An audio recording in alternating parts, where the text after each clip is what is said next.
గులాబ్ జామ్ అంటే ఇష్టపడిన వాళ్ళు ఎవరు ఉండరండి. చిన్నపిల్లల నుంచి పెద్దవాళ్ళ వరకు ఇష్టంగా తినే స్వీట్ ఇది. లోపల సాఫ్ట్గా బయట క్రిస్పీగా నేను ఎలా చేస్తానో చూసేయండి.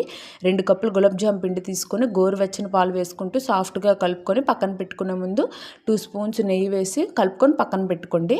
ఈలోపు పాకం కోసం ఏ కప్పుతో అయితే గులాబ్ జామ్ పిండి తీసుకున్నామో అదే కప్పుతో 1 కప్పు షుగర్ వేసుకొని 3 కప్పులు వాటర్ వేసుకొని కొంచెం యాలకులు దంచి మరగబెట్టుకోండి. ఆ లోపు ఇవి గులాబ్ జాములు బాల్స్ చేసుకోండి. నేను ఈ వీడియోలో చూపిస్తున్నాను చూడండి.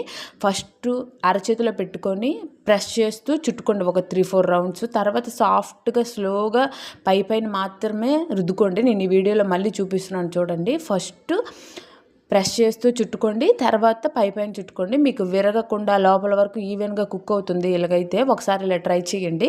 తర్వాత అన్ని బాల్స్ చుట్టుకున్న తర్వాత పాకం ఈలోపు రెడీ అయిపోయి ఉంటుంది. పాకం వేడిగా ఉన్నప్పుడే మనం గులాబ్ జామ్స్ అలా నూనెలో నుంచి తీసి ఇందులో వేసుకుంటే మీకు బయట క్రిస్పీగా లోపల సాఫ్ట్గా వచ్చి వెంటనే పాకాన్ని అబ్జర్వ్ చేసుకుంటుంది గులాబ్ జామ్ అనేది. ఈసారి ఖచ్చితంగా ఇలా ట్రై చేయండి.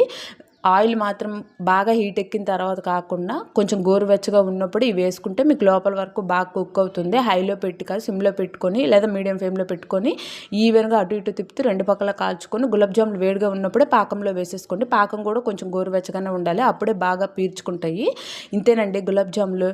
లాస్ట్లో మీకు జీడిపప్పు కానీ బాదం పప్పు కానీ కొంచెం అలా వేసుకొని తింటే నోట్లో కరిగిపోతుంది. కొంచెం ఫ్రిడ్జ్లో పెట్టుకొని. ఇంతే అండి. మీకు నచ్చితే లైక్ చేసి సబ్స్క్రైబ్ చేసుకోండి.